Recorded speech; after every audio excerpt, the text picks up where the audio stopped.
지난달에 제 강의는 인생은 속도가 아니라 방향이 좌우한다. 이 제목으로 강의를 해드렸습니다. 인생은 속도가 아니라 방향이 좌우한다. 상당히 의미가 있는 좀 제목이었습니다.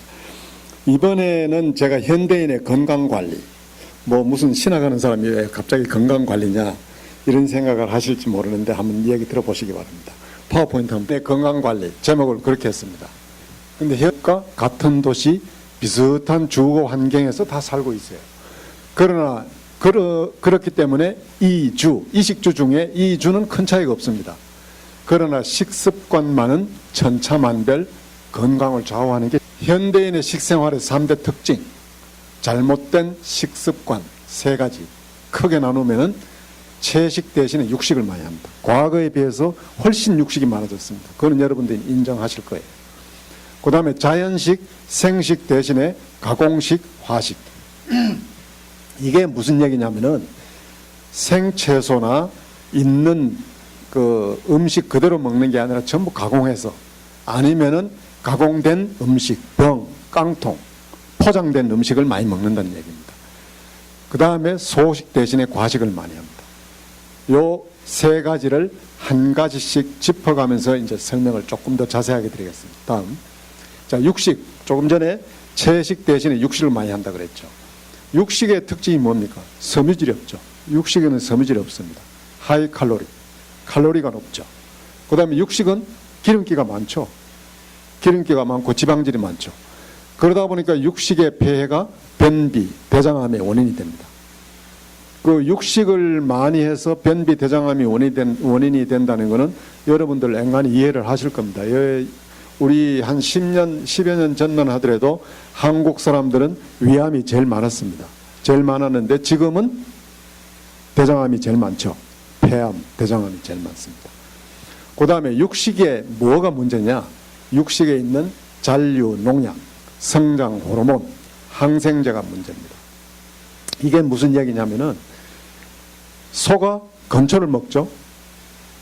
건초를 많이 먹습니다. 물론 가공사료도 먹지만은 그 건초를 어떻게 기릅니까? 제초제, 그다음 농약. 그 건초를 잘 기르기 위해서는 제초제, 농약 다 칩니다. 그 제초제, 그 농약 친 건초를 우리 사람이 먹으면은 다 잘 씻겠죠. 소가 먹이는 건초를 잘 씻어서 먹입니까? 그대로 베어서 말려가 먹이죠. 그 잔류 농약 다 들어갑니다. 소고기 분해해보면 다 분석해보면 그 농약이 다 들어가 있어요. 그 다음에 성장 호르몬. 빨리 키워서 빨리 팔아야 상품 가치가 있죠. 그 다음에 항생제. 여러분 미국의 축산 농가, 젖소, 그 다음에 유구 농가 보면은 10마리, 20마리, 100마리, 200마리는 아닙니다. 몇 수천 마리를 한꺼번에 길러요. 몇 수천 마리를 길르는데 그것도 운동을 많이 해서 방목하는 것도 있지만은 자기 농장, 좁은 농장에서 많이 길러요. 왜? 운동을 많이 시키면 육질이 질기니까 운동을 많이 못하게 딱 가다가지고 시키는데, 그 영화를 보면은 항생제 주사를 놓을 때 탁탁탁탁탁 주사가 막 주사바늘이 꽂히면서 지나갑니다. 지나가고 성장 호르몬 사료에 섞여 먹입니다. 맥도날드에서 한 5년 전에 맥도날드에서 항생제를, 성장 호르몬을 먹인 젖소는, 그다음 소고기는 납품을 받지 않겠다고 그랬어요. 그때까지만 하더라도 항생제 이야기는 안 나왔습니다. 지난 2월 달에 맥도날드에서 발표를 했습니다. 여러분 아마 신문에 보셨는지 모르겠는데 지난 2월 달에 앞으로는 항생제 먹인 소고기도 납품 안 받겠다 했는데 그게 얼마나 지켜질지 의문입니다. 왜? 여러분들 유구 농가라든지 젖소 농가에서는 소가 한 마리가 질병이 걸리면 순식간에 쫙 다 퍼져가지고 몇 수백 마리, 1000마리가 폐사됩니다. 그럼 농가가 엄청 손해나죠. 이거를 예방하기 위해서 미리 항생제를 미리 사료에 섞어 먹이는 거예요. 그 다음에 푸에르토리코라고 적어놓은 게 있는데, 이게 1970년대에 그 푸에르토리코가 미국 자치령이죠. 그 푸에르토리코에 있는 한 10살 먹은 여자애가 어느 날 갑자기 가슴이 커지고 생리를 하고 난리가 났어요. 그래서 이게 이제 그 병원을 통해서 보건원에 보고되고 FDA에 리포트가 됐어요.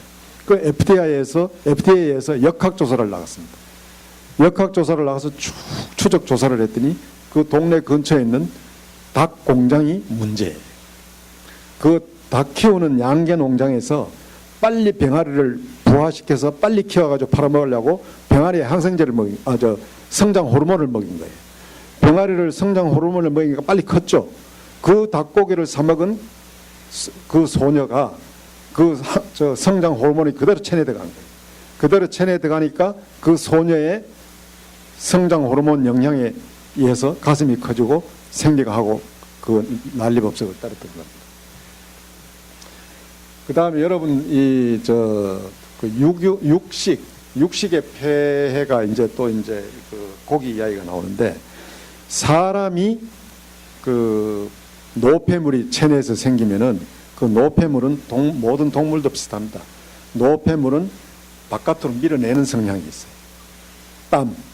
그래서 우리가 사우나 가서 땀을 쭉 빼면 그 노폐물이 많이 나오니까 좀 개운한 감을 느끼죠. 그 다음 머리카락, 손톱, 발톱, 이런 피부의 털, 이런 데로 노폐물이 나옵니다. 예를 들어서 중금속에 오염됐다든지 중금속에 중독됐다든지, 그 다음에 마약에 중독된 사람들은 머리카락 검사하면 다 나오잖아요. 그러니까 피부를 통해서, 머리카락을 통해서 다 노폐물이 나오는 겁니다. 그런데 이거는 동물도 마찬가지예요. 동물도 노폐물은 바깥으로 밀어냅니다. 체내로, 그 생체 기능에 의해서. 그런데 동물 중에 가장 오염된 사료를 많이 먹는 동물 중에 하나가 돼지예요. 돼지가 아주 오염된 사료를 많이 먹는 동물 중에 하나입니다. 그 돼지도 오염 물질은 바깥으로 밀어내서 피부 쪽에 가깝습니다. 그런데 우리나라 사람들 삼겹살 아주 좋아하죠. 삼겹살이 돼지의 피부 아닙니까? 그죠? 근데 우리 주당들 삼겹살 구워 먹으면서 소주 마시면서 줄담배, 이 완전히 오염 물질의 삼박자, 그렇게 보셔야 됩니다. 그래서 제가 꼭 조금 전에 한번 다시 보세요.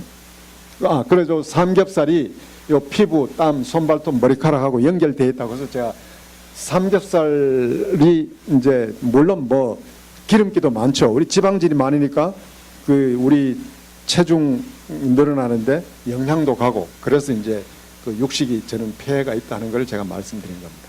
다음, 가공 음식의 폐해. 가공 음식의 폐해가 이제 우리 면역 기능을 저하시키는데, 가공 음식이 왜 안 좋으냐? 여러분들 가만 생각해 보세요. 우리가 그 가정에서 뭐 두부를 조리거나 국을 끓이거나 나물을 무쳐서 냉장고에 안 넣고 쿡탑에 하루 이틀 놔두면 다 상합니다. 요즘 뭐 그런 음식 해가 반찬 해가지고 쿡탑에 두면 하루 이틀만 다 상하죠. 여러분 그 포장된 가공 음식, 마켓에 있는 가공 음식이 며칠 만에 상해가지고는 장사 안 됩니다. 마켓에 파는 뭐 두부나 병 음식, 깡통 음식 이런 게 금방 상합니까? 한 달, 두 달, 뭐 몇 달, 1년 가도 괜찮아요. 그거 다 이유가 있어요. 다 방부제. 방부제 안 들어가는 음식, 가공 음식은 없습니다. 색소, 방부제. 물론 그 포장 음식 중에는 그 진공 처리한 음식도 있지만은 그것만 가지고는 1년, 2년 가지 않습니다. 다 방부제, 그 다음에 색소, 유해색소 다 들어갑니다. 그 방부제 이런 물질이, 각종 첨가물이 우리 면역력을 저하시키는 거예요. 면역력을 저하시키면 각종 질병이 유발되죠. 집에서 기르는 개, 고양이 있죠.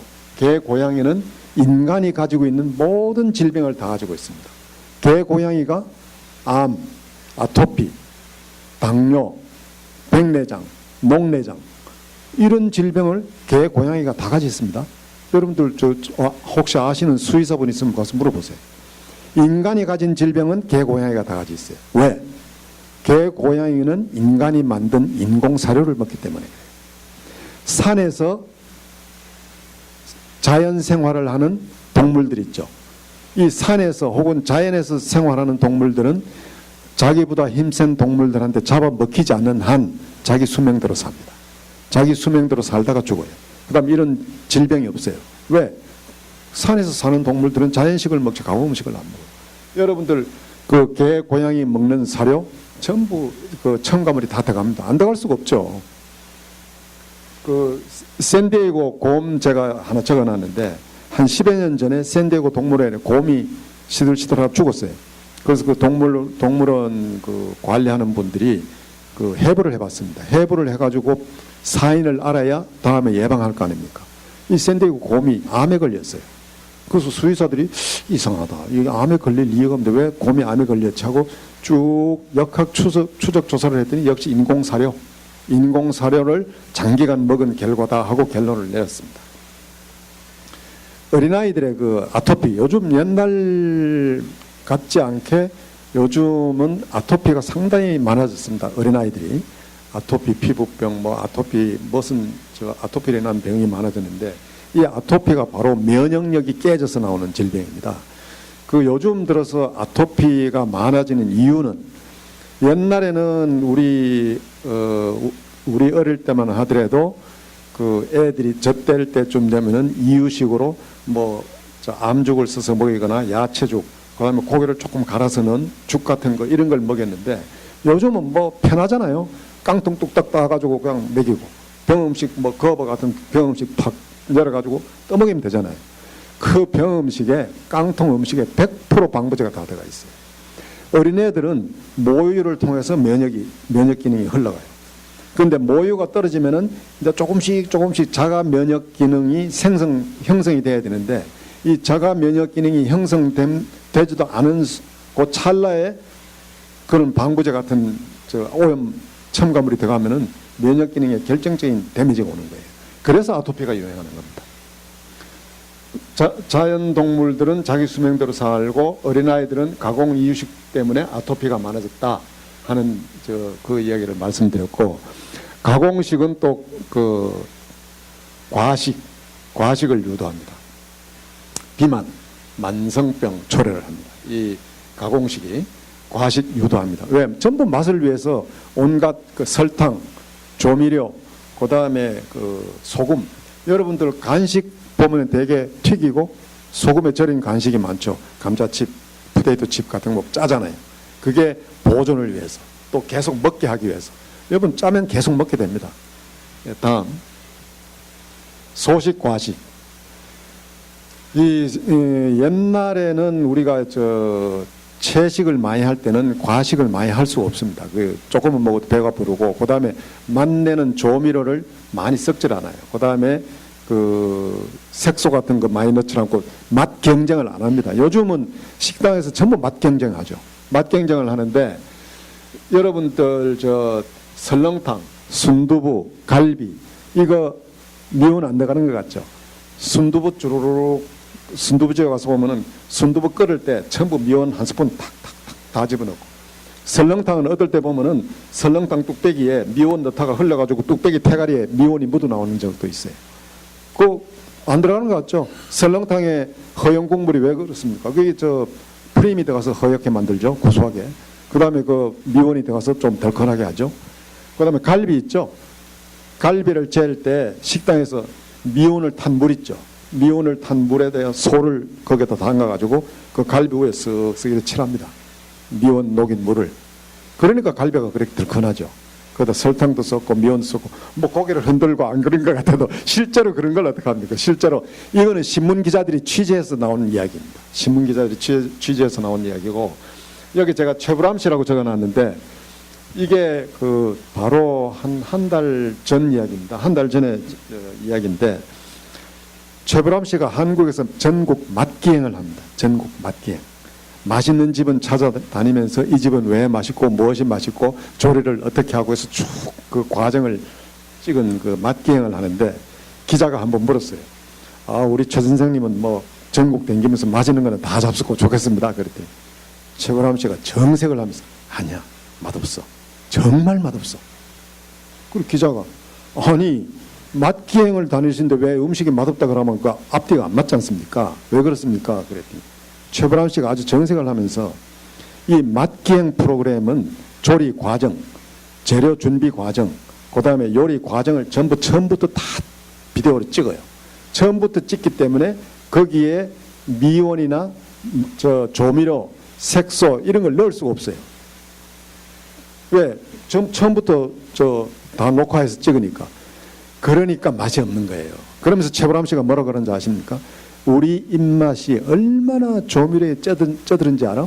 조미료 안 들어간 음식은 진짜 맛없어 못 먹어. 최불암 씨가 실토한 이야기입니다.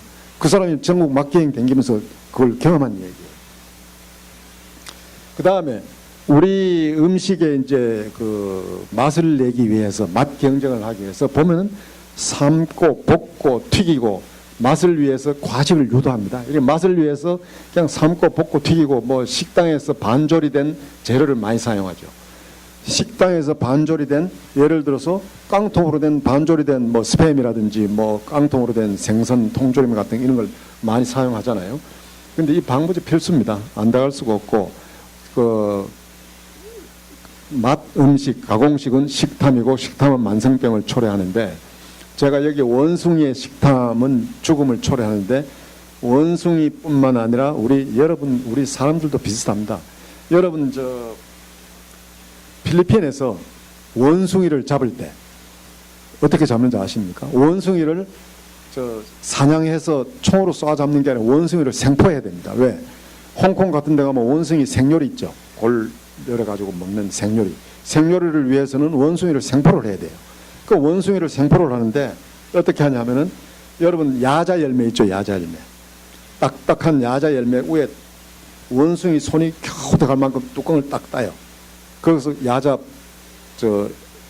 액은 물은 부어서 마시고, 그 야자 원숭이 손 겨우 들어갈 만한데 원숭이가 좋아하는 피스타치오 같은 너트를 몇 개 넣어가지고 원숭이가 다니는 길에 딱 놔둬요. 그럼 원숭이가 딱 냄새 먹고 지나가다가 웬 떡이냐 하고 억지로 손을 집어넣어가지고 열매를 딱 쥐어요. 쥔 주먹은 안 나오죠. 손이 겨우 들어가는데 열매를 쥔 주먹이 나올 리가 없잖아요. 요 주먹을 놓으면 빼내는데 원숭이가 이 주먹을 못 놔요. 못 놓고 이걸 빠지려고 펄펄 뛰면서 울면서 손목에 피가 나도록 뛰면서 그 자리에서 펄쩍펄쩍 뛰어요. 그러면은 한쪽 팔에 그 무거운 게 달렸으니까 나무를 못 타잖아요. 도망을 못 가죠. 그 무거운 게 달렸으니까. 거기서 울면서 손목이 편하도록 펄쩍펄쩍 뛰면 사냥꾼이 웃으면서 쓱 와서 탁 잡으면 끝이에요. 원숭이가 그렇게 생포가 되는데, 그 식탐, 원숭이의 그 식탐, 어리석은 식탐, 손만 놓으면 빼내면 지가 도망가서 사는데 이걸 못 넣는 거예요. 우리 인간 똑같습니다. 맛있는 거 찾다가 조미료 들어가고 색소 들어가고 온갖 거 들어간 이 맛 경쟁하는 집을 찾아다니다가, 맛 경쟁하는 집 찾아다니면서 우리는 똑같은 이런 식탐을 범합니다. 자연식 생식의 목적은 엽록소, 효소의 섭취를 위해서 우리가 합니다. 여러분들 생식으로 우리나라에서 제일 유명한 황성주 생식 있죠. 이 황성주 박사가 쓴 생식이란 책이 있습니다. 그 생식의 책에 보면은 황성주 박사의 생식을 권하는 이유 중에 제일 첫째 항목이 엽록소, 효소의 섭취를 위해서 생식을 해야 된다 하는 얘기가 나옵니다. 왜 엽록소, 효소를 섭취해야 되느냐? 이 엽록소, 효소는 여러분 비타민C하고 똑같아요. 열을 50도씨 이상 가하면은, 삶거나 튀기면은 다 깨져버려요. 엽록소, 효소는 다 깨집니다. 비타민C하고 똑같아요. 그렇기 때문에 생식을 해서 이 엽록소, 효소를 섭취해야 된다.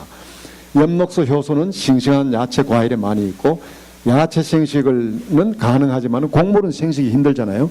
그래서 우리가 싱싱한 야채를 많이 먹어야 된다는 얘기고, 삶은 야채는 엽록소, 효소, 비타민이 다 깨집니다. 깨지고, 싱싱한 야채의 중요성, 요거 온실 편식해놨죠.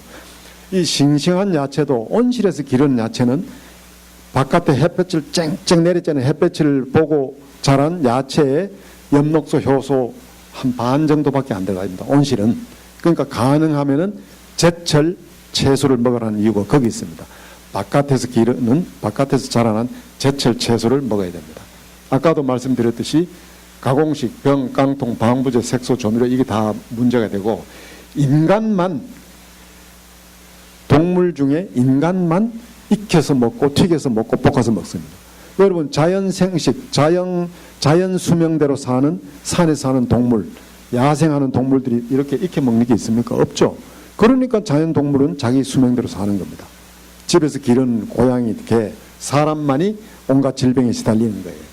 전름식. 여러분들 스님들은 뭐 요즘 스님은 또 안 그렇다고 합니다만은, 스님들이 주로 채식을 많이 하지 않습니까? 채식을 하는데 그럼 스님들은 뭐 90살, 100살 살아야 될 거 아니냐? 뭐 채식하는 스님들이 왜 70, 8, 90밖에 못 사느냐? 스님들이 생야채보다는 전부 야채를 폭폭 삶아서 비빔밥 해 먹고 야채를 삶아서 먹지 스님들이 생야채 잘 안 먹어요. 또 생야채는 그 불경스럽고 뭐 좀 어떻다 해가지고 쌈이나 겨우 어떻게 먹을까? 스님들은 전부 야채를 익혀서 다 먹어요. 그래서 스님들이 먹는 야채는 엽록소 효소가 다 깨집니다. 깨지고 그 다음에 엽록소 효소가 깨지고 없는 그 섬유질만 있는 그런 야채를 먹는 거예요. 여러분 이 엽록소 효소하고 비타민의 관계를 알아야 됩니다.